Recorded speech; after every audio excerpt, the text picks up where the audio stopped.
Hello, my name is Bobby Benson, aka Serendipitously Bobby, and welcome to Life Essentials, the Self Healer's Journey podcast.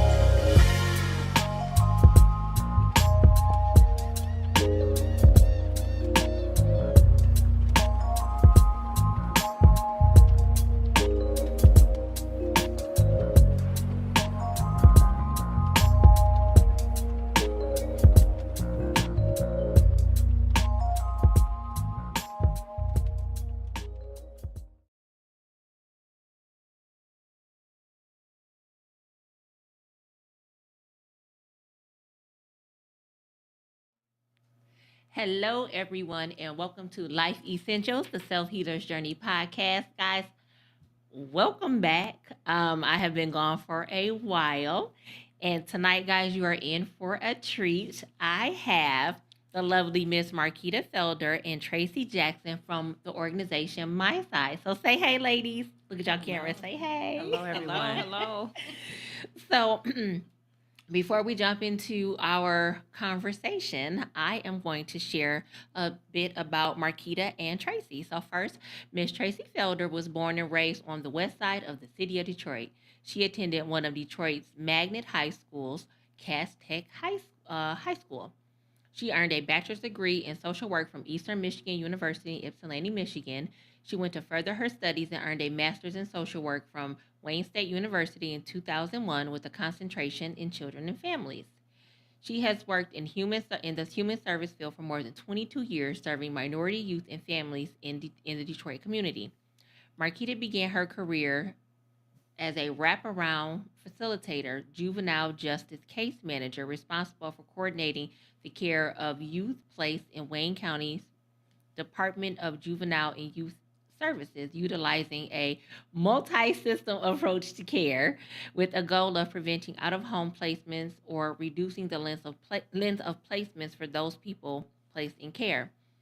Since that time, Marquita has served as a program supervisor, program manager since 2014, has served as Director of Children, Youth, and Families, overseeing clinical programming, prevention programming, and juvenile justice at My Side Community Impact Network. Marquita is a mother of four, enjoys singing, decorating, and spending quality time with her family and friends, along with giving back to her community. Marquita's lifelong motto has been to live, laugh, and love, and pay it forward. I like that. Yeah. So now, Miss Tracy Jackson. Tracy Jackson is a licensed professional counselor with over 15 years of experience in the field of mental health. She holds a bachelor's degree in health services administration from Wilberforce University, a master's degree in mental health counseling from the University of Phoenix. Tracy has an extensive history of working in nonprofit organizations serving various populations, including children, adults, and those with intellectual and developmental disabilities. Tracy is currently employed at My Side Community Impact Network and has been there for 3 years. She is the director over the Access Intake Department. This department is the initial entry point for members of the community desiring to receive mental health services. This department provides assessment and screening and determines the eligibility for ongoing services. So, ladies, y'all the bomb.com, Black Girl Magic. Thank you. You made us sound so I know, right? great there. Well, because y'all are great. Y'all accomplishments should be noted than they were. So, but this has been a long time coming. We were just talking about that. So I just want to say welcome and thank y'all both for being here. Thank you for So- having us, for You're sure. welcome. Just your smiles are just, you're welcoming. I love it. So I want to deep dive into My Side. So just start off, Marquita, just start off, tell us about My Side. Like, do you know like the history of My Side? Yeah. So, My Side, we are a community, My Side Community Impact Network. So, we are a nonprofit organization and we are serving individuals in primarily Detroit, but we're outside of Detroit in Macomb County as well as Oakland. We've expanded over the years. Our mission is to provide children, individuals, families, and the entire community with equitable access to health care and education. We also want to promote self-sufficiency as well as actually helping families and individuals to accumulate wealth. And so we aim to provide higher, more personal levels of care. I think one of the most important things of our vision is that we service all ages, from cradle to grave is kind of how we describe it, and helping people to succeed in all walks of life. So not just our mental health services, but a lot of other services that we all need to survive, to live and to thrive, and not just live, but to thrive. And that's really important. So we've been my side actually is a collaboration between two organizations, two Detroit-based nonprofits that came together in 2023. So we're a recent merger of two companies that have been servicing Detroit over 50 years. So we've been around a long time. Southwest Detroit and Northwest Detroit are where we're located, yeah, so that's, kind of the history in itself. And I know I said a lot in that quick span. I mean, I've got a lot more to share about our services, but in terms of what we do, and we've serviced over 25,000 people annually. So our reach is broad. Oh, wow. It's really broad in different areas. So I mentioned our behavioral health, which is the mental health component, which is what Tracy and I are under. And then we have three other pillars of service, which is our my wealth, which is, I got to look at my notes here, employment and education services for adults. Okay. Then we also have our my housing, which we help with affordable housing for families and individuals. And that's a really important piece. And then my early years, which is our early childhood education and family services. So it's four pillars. And my health is our behavioral health component. Okay. So yeah. They offer a lot. Yes. So the whole person, really, we try to service the whole person and in all walks of life. So so that's really important. Okay. Yeah. So the whole person, a holistic approach. Holistic approach. You got it. You got it. Love it. So, Tracy, your department is like the first face or voice that people hear when they want to get services. Yes. So what does that look like when someone reaches out to my side initially? So we get referrals from sort of kind of like all over. So we may get a referral from the hospital. We may get a referral from a friend of a friend who's receiving services, the police station. It's just the referrals are just, they're outpouring and they come in. One of our primary sources, though, is Detroit Wayne Integrated Health Network. And so they kind of like govern all of the community mental health agencies within Wayne County. And so they also send referrals. So people will contact them for screening and then they will send them to us. So that first entry of services happens right at Access. So I oversee our Access department. And what they do is, they answer phones, they take the calls, and a client or a potential client may call in and say, I need services for X, Y, and Z. Then that person will then do a screening just to kind of get an idea of what they're looking for, to kind of like see if they're eligible for services. They'll do that screening. They do some health and safety screenings within that phone call, and then they get them set up for the intake. So that's next. So we are initially the first people that they're going to speak to, right? Or if they walk in, we might be the first faces outside of our support staff that they're going to see.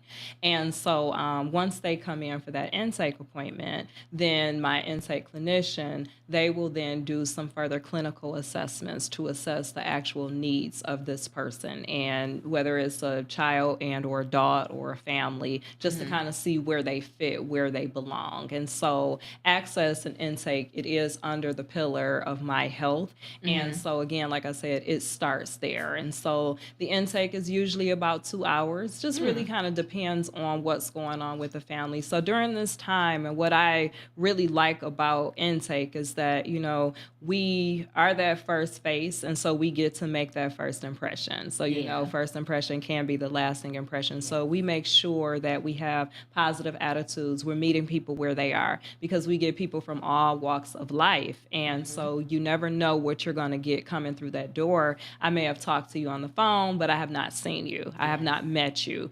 And so these people sometimes are very vulnerable. They cry, they are very shy, they can be resistant.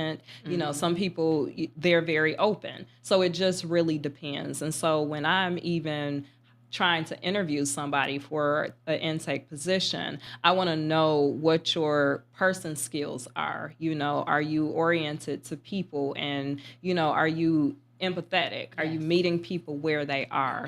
So once, they meet the person and they do the assessments and everything, then we get them connected to the ongoing services. And so that is where kind of like their ongoing therapy or initial treatment will come into play. So they will be meeting a different team of people that's going to work with them on creating like that treatment plan, and then creating within that treatment plan, they're creating goals that they plan to work on throughout their duration in the program.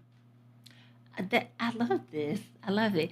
And I really like, well, for one, y'all both have like great energy, great personality. So I'm thinking, if everyone in my side has the same energy as y'all, that is wonderful. Because I'm one of those people, it's important to meet people where they're at. But you said something, the level of empathy. You said, even when I'm looking to hire somebody to be an intake, I need to know, are you a people person? Like, those things are important when you're working with the public. A lot of times, I do like a warm handoff to somebody because I want to make sure they're being treated right. Absolutely. So I know when I refer to my side, my client is going to be treated with care. And that is so important. And so many organizations, they don't have that. They do not. And just from meeting you, I know it's. We worked really hard to build culture. Yes. Within the organization. It's really important. I know with my team, it's important for us to be healthy, as well as our, so that we can provide, better services for our families. It really is. We as social workers, we all know, like, you have to be self-aware. You have to take care of yourself. We believe and we promote self-care, which is really critical. So 100%, we definitely look at who we hire, and we try to model as leadership, try to model what we would like for our folks to how to treat our clients and our consumers that come in. I believe, like, if it was me that walked through that door, I would want to be treated with respect, dignity, kindness, consideration, compassion, all of those things. And so that's something that we definitely want to, we hope that you feel, and we hope that people that walk through our doors feel that same energy. So, I believe they do. I really do. We hope we so. We hope so. We hope so. It's a big step, Yeah. to first of all be able to admit that there is something, maybe challenging in my life, something I'm feeling that I don't feel is quite right, or I just really need to talk to someone. So that's a huge step. And I like to thank people. Now, I can't say my staff do it all the time, but when I meet people, I like to thank them for coming in because it's a huge step. And so to acknowledge that they have taken that step can sometimes set the platform for them to just feel comfortable. And so we make sure, in that intake, it is a comforting environment. Do you want the lights on? Are you good with the lamp? So we are just trying to kind of, again, meet them where they are and ask them what they need. How can we help you? Because we do have to get into some intrusive questions when we're doing these assessments. And I also explain that up front. And that's kind of how I train my staff. I'm like, these questions, they can be very intense. And so we want to give them a forewarning. I'm not just about to ask you something just right off the back and I'm just reading. No, I'm going to let you know. Now, this next next section is going to be quite intense, and I just want to forewarn you. And then we also don't make people share what they don't want to share. Yes. So we tell people, whatever you share within these four walls is what you share. Whatever you choose to leave out is what you leave out. Because again, with us being the very first people that they see, there is no relationship yet. Yeah. So we got to try to build something in that 2 hours or 2.5 hours that we're meeting with you. And I got to try to gain your trust a little bit to get the information that I need so that I can pass it on. But there's no relationship. And I'm asking you all of these deep questions. So it's very worth it to make sure that you are doing all that you can to make this person comfortable. Yes. Yeah. I love it. Yes. I like what you said, Marquita, about the culture. Because so many organizations, the culture is toxicity. And to hear that your organization takes pride in being a safe space, that really is very admirable of just the organization, period. Because a lot of organizations that I've encountered, it's about numbers or meeting numbers or quotas or things like that. And it sounds like you guys are about healing the people. Yeah. And that's really what it should be about. And all these helping organizations. Absolutely. And not just the funding, the this, the that. These are lives, So Yeah. I love it. Yeah. I love Well, it. I think there. Thank you for pointing that out. I think there is a balance there because we do still have to balance it with some of those other pieces, right? But I think you just have to, and we're in no way, shape, or form I want to create that we're perfect as an Right, organization, but what we are is intentional Yeah. about building culture, and trying to improve and to be more culturally sensitive and diverse and so forth. And so, yeah. And that's wonderful. Yes. So I heard you say you guys have a wealth building program. Can you expand on that a bit more for me? I hope so. Yes, I am from the My Health side, and I hope I can do them justice. But our My Wealth program, there is a, from what my understanding is, and I can give their contact information directly, or you can go to our website so that you can, get more accurate information. But we have a number of workforce development programs in our My Wealth program, which is, I'll talk about, I know 18 to 24 year of age, skills trades that they're building. They're hoping folks to be able to identify career paths so that they can find employment. We're a career center where folks can come in, and there's a lot of different compute systems and web designs and careers and skills trades, construction, from even medical to, connecting them to nursing programs. I mean, the sky's the limit is really where clients are, where folks want, discovering, kind of uncovering, assessing career assessments of where they maybe their skill set is or where their interests are possibly, and then connecting the dots there. But I definitely can certainly provide more direct information regarding that, our My Wealth program. And yes, and a lot of city contracts, different contracts that support that work that they do. And yes, and I'll speak specifically about a program that we have with My Wealth currently, the My Health side. We have a Department of Labor grant through the federal government that specifically is geared towards providing kids in the juvenile justice system. And I should not call them kids; they are youth, right? As a mom, I should know this, right? Like they do not want to be called kids, but our young people, I should say. So that program is really designed. It's a 12-week to up to a year program where we're providing life skills. We're providing them with supports and resources where it's almost like a earn and learn program where they're actually earning income as they are going through the program. And what we do is provide the career assessments, as I spoke about. We connect them to, once they turn 18, we're connecting to skill building and the skills trades for those who, because what we realize is college may not be the pathway for every individual. And so we want to create opportunities that allow for folks to kind of maximize their skill set, maximize their interests so that they can have, livable ways wage, beyond, and so because they're already in the juvenile justice system, and we want to deter them. And I think one of the ways, yes, we can give them mental health services, we can give them behavioral health, we can give them all of these things, substance use treatment. But there's also a thing you mentioned, I think, when we were talking earlier, is also environmental, right? Yeah. What can we, and so it's economic wealth is that we're trying to help them to build, right? So that they can sustain and be able to maybe turn away from a life of crime, right? So putting all of that holistic, right, approach in there, and that's kind of that program specifically that we work with My Wealth. So I hope I did it justice. My Wealth think My you Wealth did. I people. think you did. You represented them well. I'm glad you got that one because I would not have still been talking about Now, that. is that only for Wayne County residents, or is that for Oakland Macomb too? Great question. So our target area and our scope that we wrote in the grant is specifically for our youth that are in Wayne County. However, there's always opportunities to expand, et cetera, or to refer them to various programs that might be similar.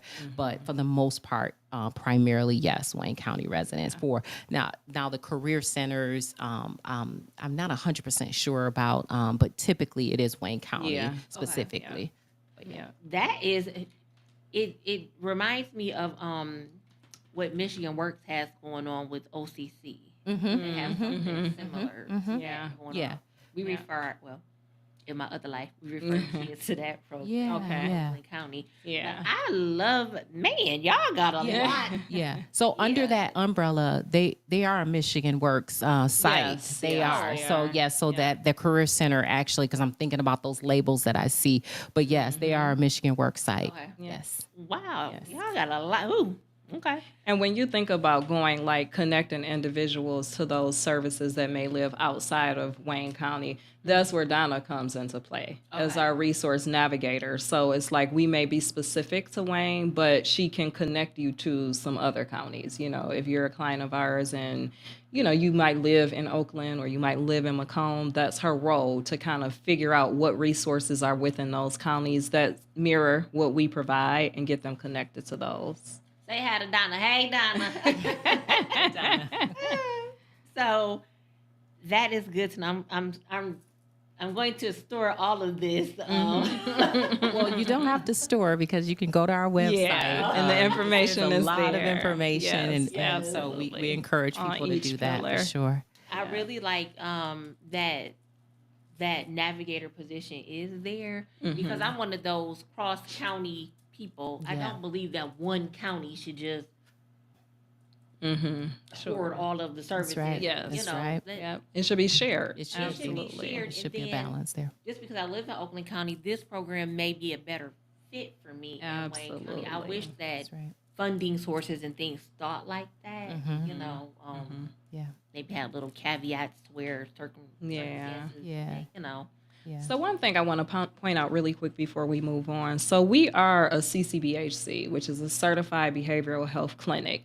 That does allow us to expand our My Health services. So maybe not like the Career Center and the housing and the other resources that we provide, but at least the My Health. So when you were talking about, like, if you're a good fit and I can't get the services just because I live in this county and the agency is in Wayne, the CCBHC allows us to provide to a person that lives in Oakland. So behavioral health. So maybe I used to attend, my side for services, but I moved to Oakland County. Back in the day before we became a CCBHC, the county in which you resided would be responsible for providing your care. Now, as a CCBHC or a Certified Behavioral Health Clinic, we have the capacity to continue to service that individual, no matter where they live. You live in Michigan, we are going to service you. And regardless of ability to pay, and that's Absolutely. important. So if you walk through our doors, you're able to be serviced. We will look to service you. Yeah, without That right there. yeah, it's important. It's It really really important. is. Yeah. Yes. Yeah. So, they can't pay, what about, is it like insurances, things like that? Yeah, so we Yeah. certainly will. We are impaneled with the majority of insurances, and so Medicaid, also private, commercial insurances. And so, obviously, if a person has that, we would bill those services to those funding streams and mechanisms. Okay. Now, do you guys help?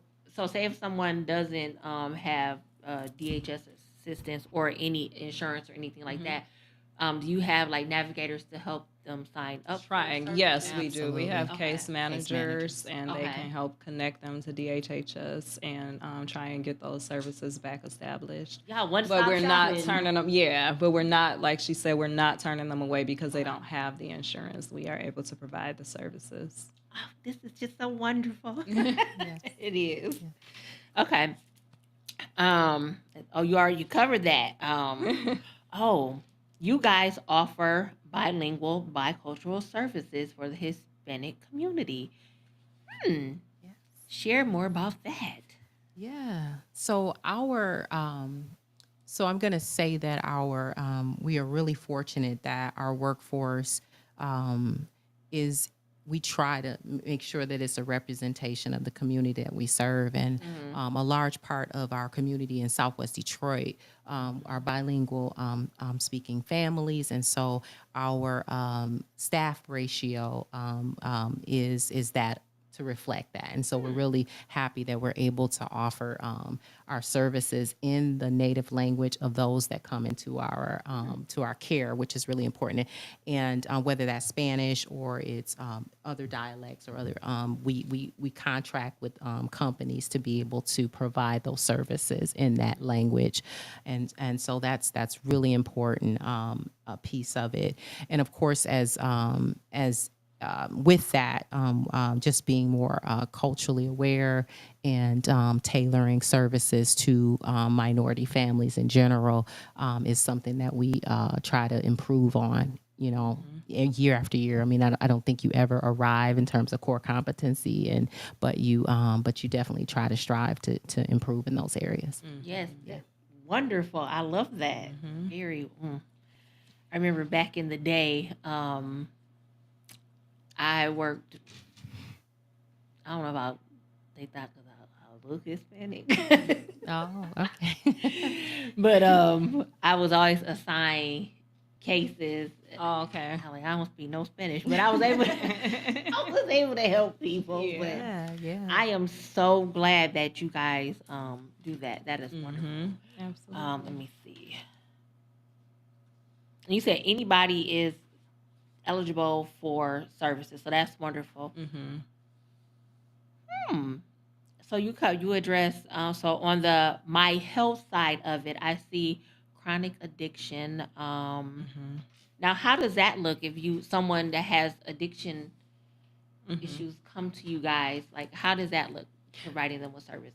So I feel that the majority of the cases that has like the addictions and the co-occurring disorders, I feel like they are adults. I mean, we do have some kids come through, but in our adult services, our adult outpatient services, a lot of them are certified like addictions counselors as well. So they can provide that, substance use service for that client. If we don't have someone, again, it's a referral. So you can still come to us for the behavioral health side of it, but if you just need like extensive, just substance use treatment, and we don't have that available, then we can definitely refer. But more staff are getting, it's the CAADC credential. So it's kind of like a addictions credential, substance abuse and addictions like credential. So we can provide the services as well. I think the same goes for the children. On the Northwest side, we don't see a whole lot of kids coming to us that have like substance abuse, just like chronic addictions. We may have like some kids that, I tried, some weed or I drank a little alcohol, but I'm talking about like diagnosable chronic like addictions. The opiate epidemic is not there. Yeah, we don't see a lot of it, but I'm sure that the clinicians are, with the fentanyl overdoses and stuff like that, and kids not knowing what it's in these days, and and they're trying things, there's a lot of psychoeducation going on in those sessions, you know, especially for our teens. And so, like I said, on the side, northwest side, you know, our clinicians, the children's, they are not, you know, certified in addiction, so they would definitely have to do a refer out. Okay. And again, we would just contact an agency that can provide the services and ask them to provide that piece while we're still providing behavioral health treatment for them. Okay. Now let me ask this. So I know what co-occurring disorder means. Share with our audience what that means. So it's when you have a mental illness as well as a substance use disorder, and they are together. So one of them is primary, one of them may possibly be causing the other. You know, sometimes people, they start to use drugs or they try drugs and then they become addicted, and then they may have some other mental health challenges that starts to kind of like surface. You hear it commonly when people are like laced. It definitely happens without you being laced, but I've just had experience, you know, with people using some type of drug. It was laced, and it's just like now I'm, you know, experiencing just significant anxiety, or I'm paranoid. But it is just a fancy word for saying when both of the disorders, they coexist, so they're happening together at the same time. Okay. Well, thank you. So I like that. Now let me ask this question. So are there I know in Oakland County they have like educational like little groups and stuff that kids go to, because there are not a lot of substance abuse programs for kids. I would agree. And you would think it would be more because how prevalent kids out here doing some of everything, but there is nobody hardly to service them. So do you guys either have something like that or gonna start something like that? Yes. So I will say on the children's side, we certainly have offered substance use groups, prevention groups. We are in the schools. We're in a lot of Detroit public schools as well as some of the charter schools. And so we are doing preventative work in those platforms where we are running groups that address substance use. And primarily what she was saying is that it's not necessarily a direct, so we don't necessarily have where if you only have substance use issues, we are running like treatment groups specifically for substance. Usually it's co-occurring, so someone's coming in as a result of their mental health symptoms as well as their substance use symptoms. And so we're treating both at the same time, or one, you know, primarily, and then treating the second. In my juvenile justice, with my juvenile justice hat, let me take off the mental health hat for 1 second. So we do run substance use groups for our kids who are in juvenile justice, because unlike some of the other clients that come in, most of our juvenile justice, probably 70%, if I'm correct with that statistic, are with mental health diagnosis and or substance use diagnosis. So it's pretty high, it's pretty prevalent. So we definitely have groups that are going weekly that our youth that are in that program are receiving. So yes. Y'all just got it all. I love this. I truly do. Let me see. You shared how to sign up with services. Hey, Callie, you got any questions? We got somebody watching us. Okay. Hi, Kelly. She ain't saying nothing. Okay. So we have early childhood too. Now, can y'all speak to that part of the programming? Like what does that look like? So my early years, it consists of the babies. So we have an infant mental health program, and that program is from 0 to like 3, may serve as a couple of 4-year-olds. And then we have like an early childhood program that kind of takes care of like 4 or 5. At 6 years old, they start the children's outpatient. But basically 0 to like 5 years old, they will get in-home services. And so through the infant mental health program. And so technically what an infant mental health program it does is it can be for the child or it can be for a pregnant mom. And the goal really is to help that mom and that baby kind of like bond and work on that bonding and attachment and to help that baby kind of like thrive.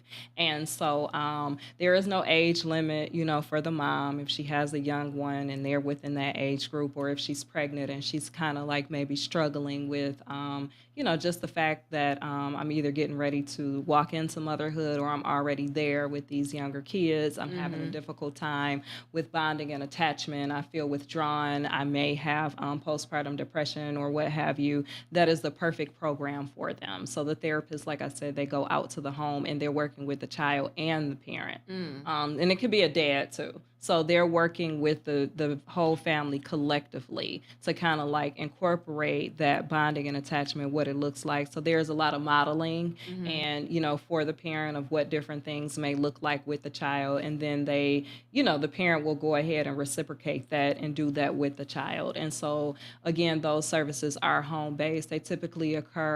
They can occur up to like 4 hours a week, every week, for the families, And then, like I said, once that child hits right around like 6, they are graduating to our children's outpatient services where they will then, come into the office setting for that.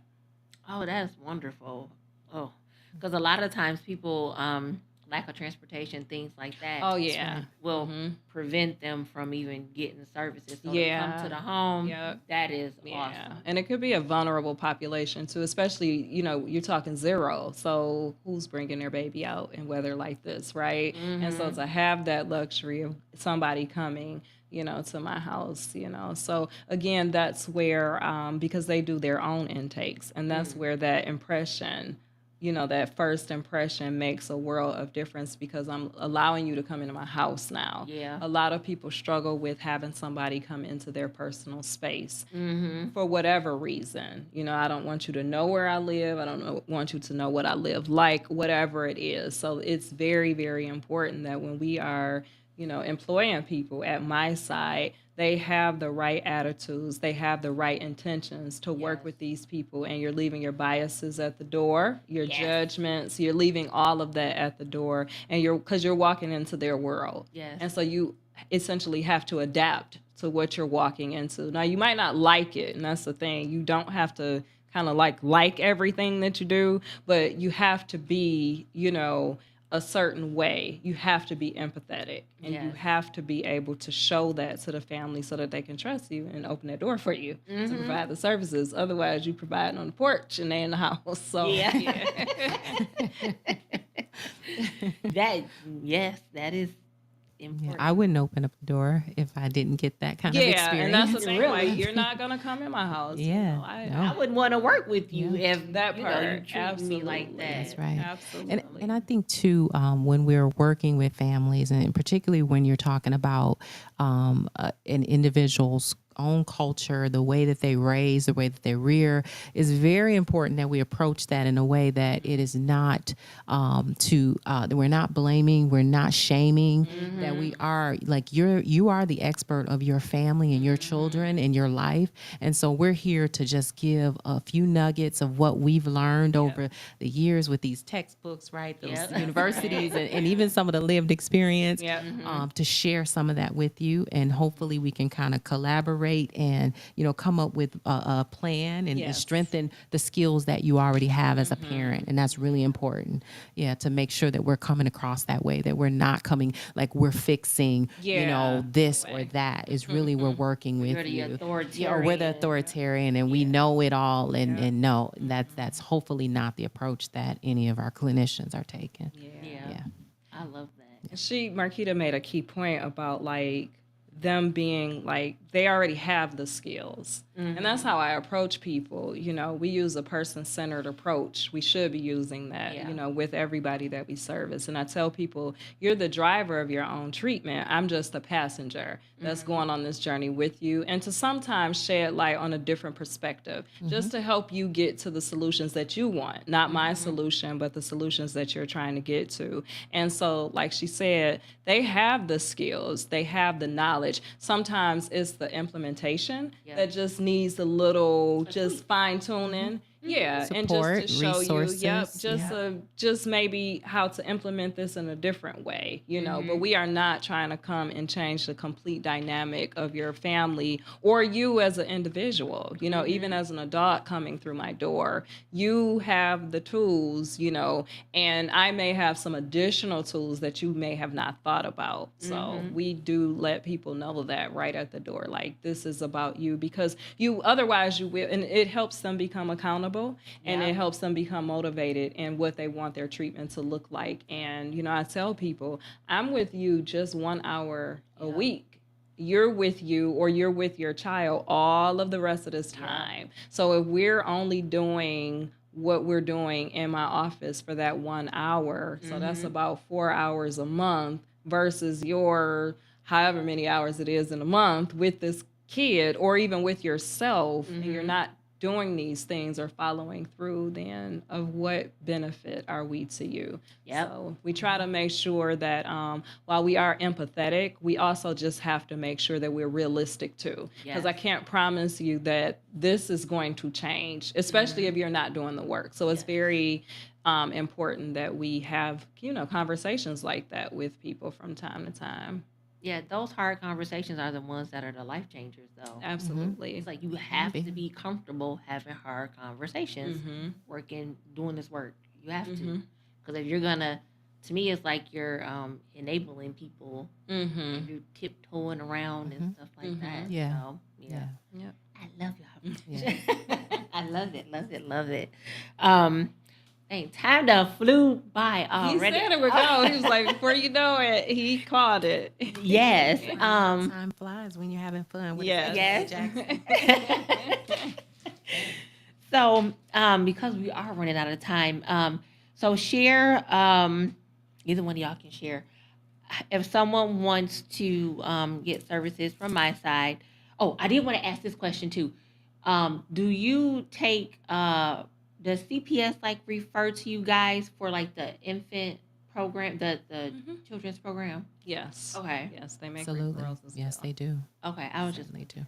okay. We take referrals from all sources, Yep. individual agencies, the state, you name it. Yeah. We take Okay. them. Juvenile justice, the police department, courts. We take referrals from everywhere.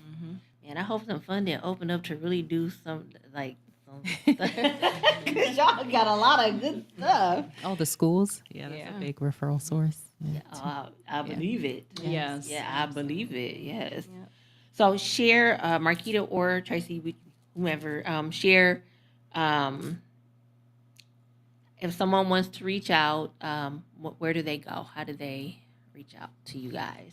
So again, our access department, and like Marquita said, we are merged, and we are, you know, in the very early phases of merging everything together. So there are still, I'll speak on the way if someone is interested in getting services on the Northwest side, and then I'm sure Marquita can speak to the Southwest side. Okay. So on the Northwest side, we do have an access department. And so if a person is interested in receiving services, we have a general number that comes, you'll get a live person.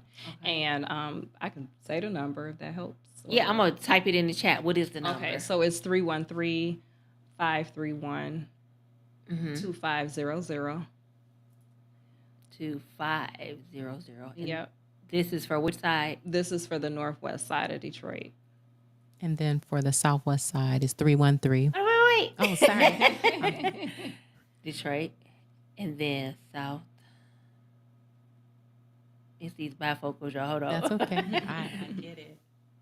I think I have my phone screen like up to the highest quality possible. Okay, so Southwest Side 313. 841 Mm-hmm. 8900. Okay, so that's in the chat.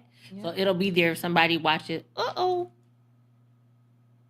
If someone is watching the episode and it'll Yeah, be in there. yeah. wonderful. So that's the fastest way to get in is to call. I mean, you can go on the website and you can send like an email and somebody will follow up with you. But the fastest way to get like a live person and be able to talk to that person is to call one of those numbers. And like I said, with the access department, they take the call and they ask, how can they help you? Okay. You know, how is it that I can assist you?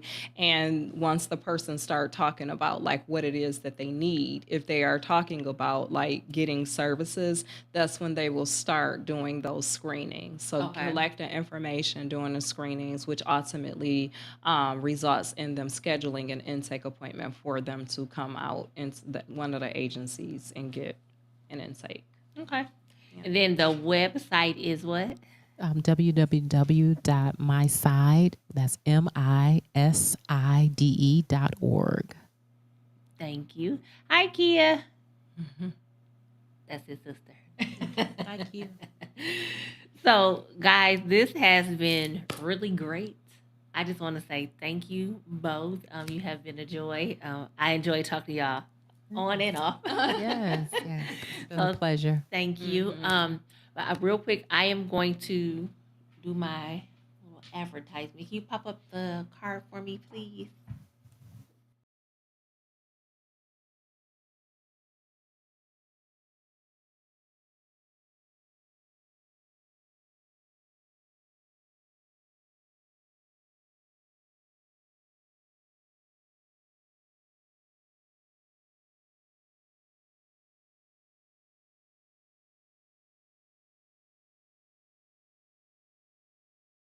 And they are called Cut Through the Bullshit. And it's a deeper level of dating. And the questions on these cards are not, I'm going to say, like typical questions that I've seen. I'm not going to share, I don't want to tell my secrets on where I got them from. I told you. But the questions are very deep questions that I think are important to ask on dates. They are not surface level at all. They are questions that will help you weed out the red flags, green flags early and help you decide early on if you want to continue on with talking to somebody during the dating phase.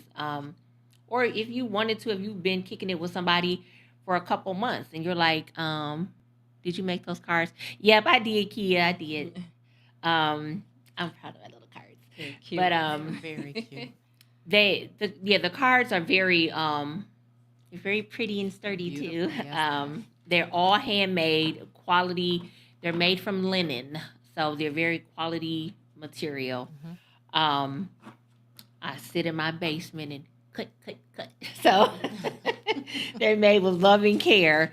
But I'm gonna read y'all one of the questions. Can I ask y'all the question? You Sure. can. Sure can. Okay. What do you think about keeping secrets in a relationship? So what are your thoughts on that, Tracy? I think it's a red flag. I feel like when you keep one secret, that will possibly lead to you keeping more secrets. And I feel like if I have to keep secrets from you or you have to keep secrets from me, then what are we really doing? We That can't part. be honest with each other, you know. So, I mean, yeah, I just feel like that. Like I know I've grown up, you know, my mom used to say, "Well, you don't have to tell that man everything," you know, but I feel like it is necessary though, you know. It's necessary and it depends on what it is. I'm not going to tell you I got to use the bathroom, right? Yeah. But it really depends on what it is. But the important stuff, you know, money, you know, if I'm interested in somebody else, if I've stepped out, you know, those are things that I would want somebody to be honest with me. Yep. So I look at that question like I treat people the way that I want to be treated. So I don't want you to withhold from me. So I'm not going to do that. to you. And if I feel like I do, then maybe I need to ask myself, are you the person that I need to be with? Because if I don't feel comfortable enough to be honest with you, then we probably shouldn't be together. And it's vulnerability in being transparent. So you can be honest. That's in here too. You can be honest, or you can be transparent, or you can be both. So what about you? Yeah. So the term secrets in itself makes me think about that it's not a good thing, right? Just that term itself, like it won't turn out well, right? Probably eventually at some point. Secrets, right? Yep. So I definitely think if you are keeping secrets, you're not being honest, and you're that vulnerability piece, right, is not there. Do I think that you have to tell everything, which I'm going to say is not secrets necessarily if I don't tell it or say it. Find a secret, right? Yeah, right. Listen, I'm playing the devil's advocate. I just don't like Omission. Yes, omission. Is that guilt? Is that guilty? No, but of course, secrets probably it wouldn't end well. But I don't necessarily think that you have to share. I'm kind of the person that sometimes won't say something for fear of hurting somebody's feelings or different things. But that in itself that can be problematic too, because you need to be that's a level of not being necessarily completely honest, right? So I agree 100%. Tell everything. No, I'm teasing. Wink, wink, right? It's a hard one though, because I think it depends. I would say It's a hard one. That's a hard one. those things, like you said, do unto me as you want me to do unto you. Yeah, So I have to show up and be the person that I want. That's how I look at it. Yeah. So if I want to be honest, I got to be honest if I want an honest person. Yeah. Because we are, I believe in shadow work. We attract who we are. So I got to dig I deep agree. in the shadows of myself to make sure I don't want to keep secrets, and I'm okay with being vulnerable and stuff like that. These gonna be good, y'all. They are. They are. Okay, I'm gonna ask y'all one more question. Place my order. I'm gonna place my order. Oh, this is another one. Do you think your mate needs to align with your purpose? Absolutely. Why you looking like that? Absolutely. And when I think of a line, I look at it like be my support. I look at it like you don't necessarily have to see my vision or see my purpose necessarily, but you do need to line up with, because if we're not aligned, then that means we're going opposite directions. And so I certainly think that there has to be some level of alignment, and that may look different for different people, but that's just my thoughts. Yeah.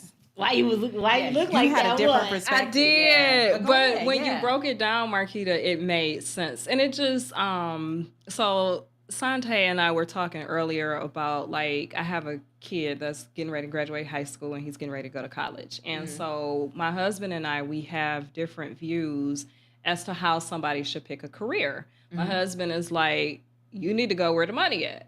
I'm like, you need to go where your passion is. So when you said align, I was like, we kind of don't align. Yeah. But when you think about it, what Marquita said is really true. Like, you don't always have to like it, but it's just the support and the backing that you can give. Like, ultimately, like, if my son, like, he wants to go into criminal justice, right? But if he wanted to go in art, and I use that one a lot, because I think artists are not respected as they should be. And they yes. Yeah, And my husband is one. He'll probably get me for saying this because I'm gonna have him watch this. But he's one. Is you ain't majoring in no art. What can you do with art? You ain't got to spend all this money to go to school and learn how to paint. You can do that on your own, right?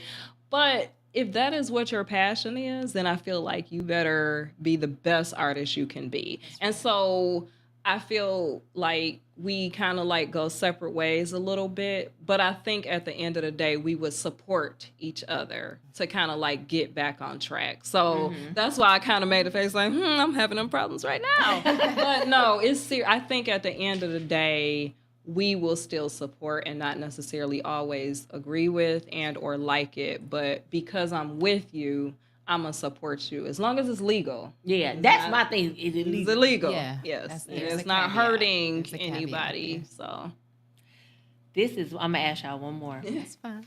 So I like this. this It's fun. This is fun. So to me, this right here tells a lot. Do you fall in love easily?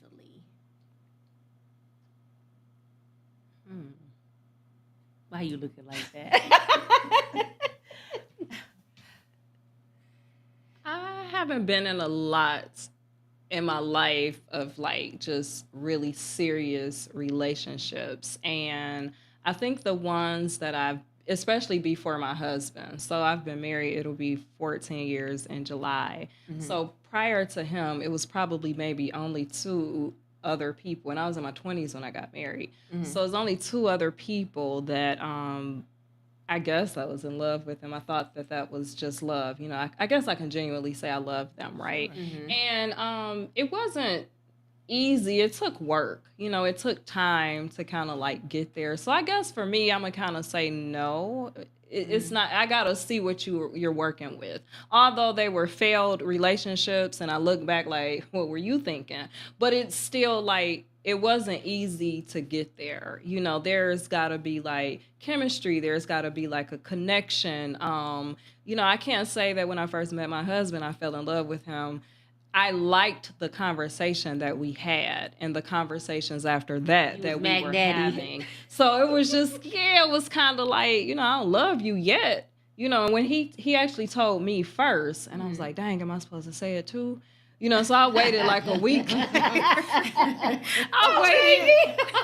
waited, you know, like a week or so later, and I said it, and it was genuine. It was, but it had been a couple months, so I think I would say no, not easily.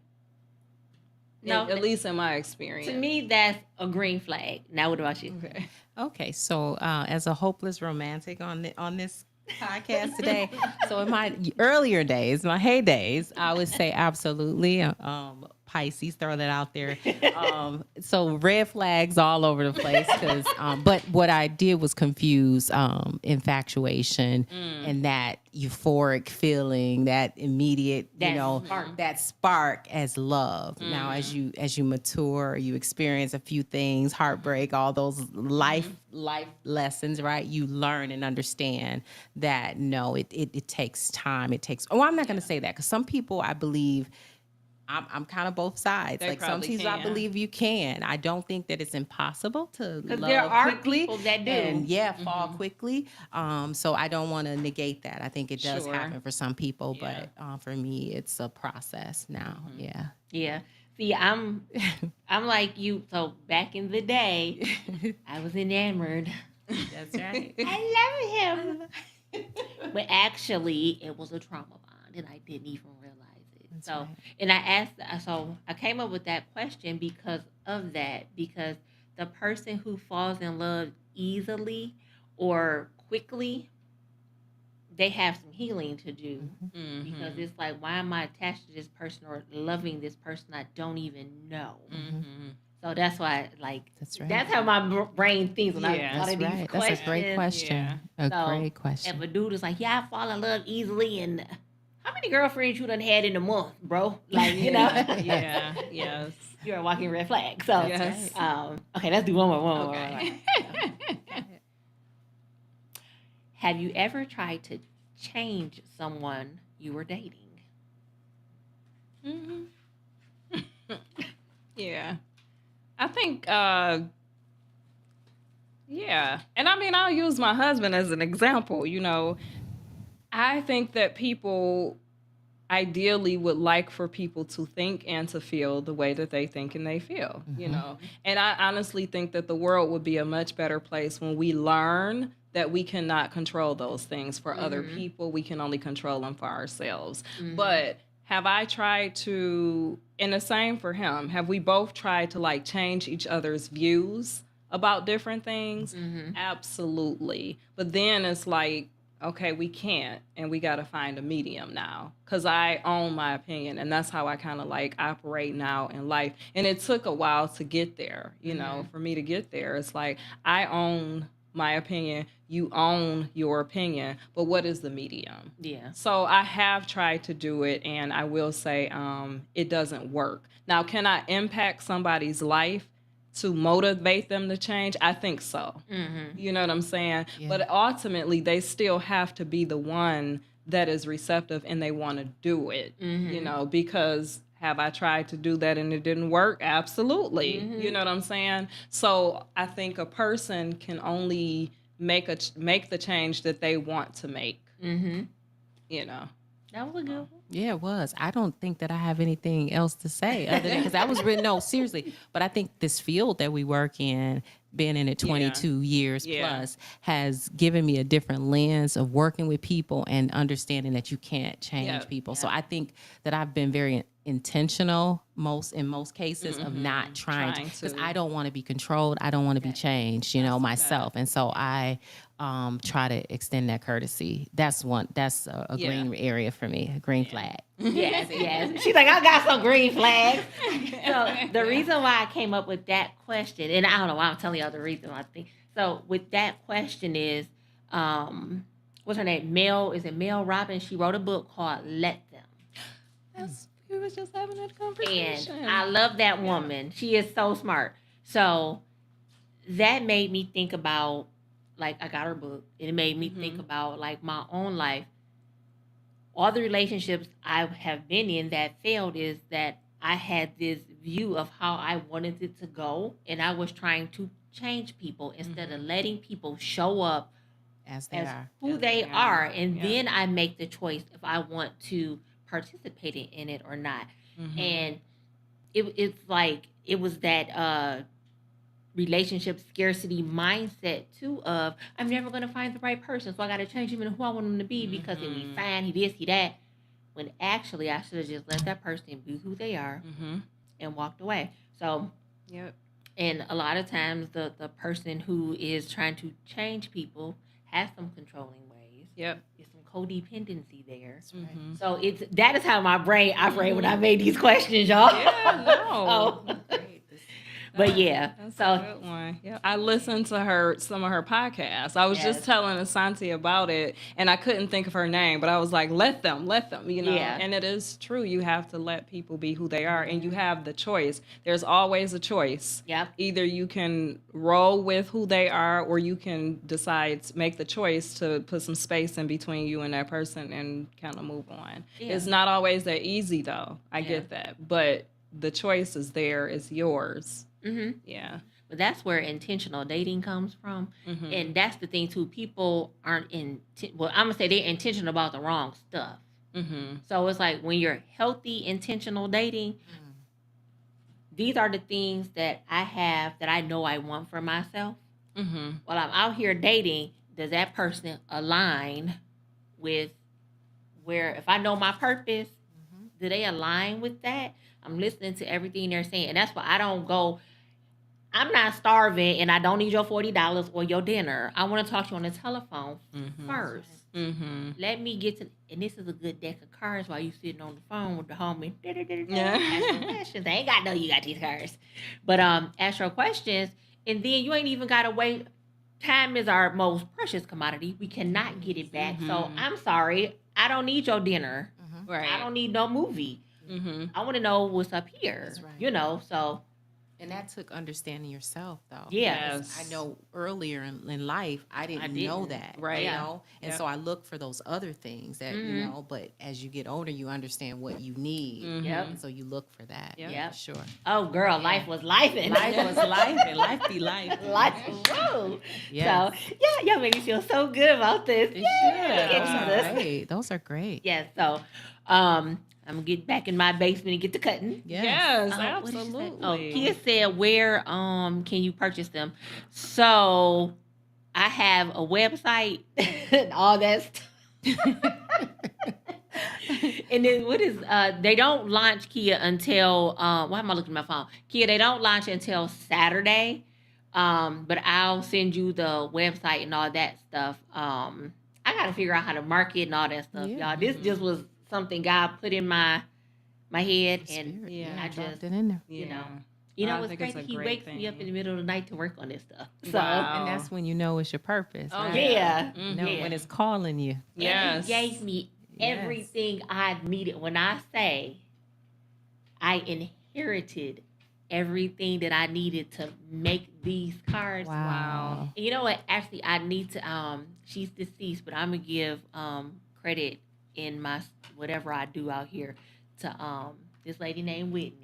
If it Mhm. wasn't for Whitney, Mhm. I would not have had a lot of the supplies already Wow. to do this. Wow. So she passed away last December from cancer, Oh, wow. and her son was like, "Hey, you know anybody who need craft stuff?" Asked one of his friends, and she was like, "Yeah, my friend Bobby." Mm-hmm. And I did not know when I embarked on that journey. Wow. So shout out to Jared Yeah. and Katrina and your mama, Miss Whitney. Yeah. Yes. I did Yes. not know that this is why I met them. Well, I Mhm. knew Katrina, but I didn't know that's why I met Jared and was called to do what I'm doing for Jared right now. Wow. Yeah. Wow. So, That's yeah. beautiful. Yeah, it is. Yeah. It's a So great look story. at Jesus. Yeah. Yeah, look at it. Won't he do it? He is doing it, y'all. So, Yeah. okay, guys. And I also have something else to share. I am going on hiatus for a couple months so that I can crank these bad boys out. It takes a lot of work to make the cards, so I am going to put a pause on the podcast just for a couple months until I get everything situated with the cards. And then also, I am launching a book. It's called Cut Through the Bullshit, a quick dating guide. What else did I? It's another little title I put in there. I forgot.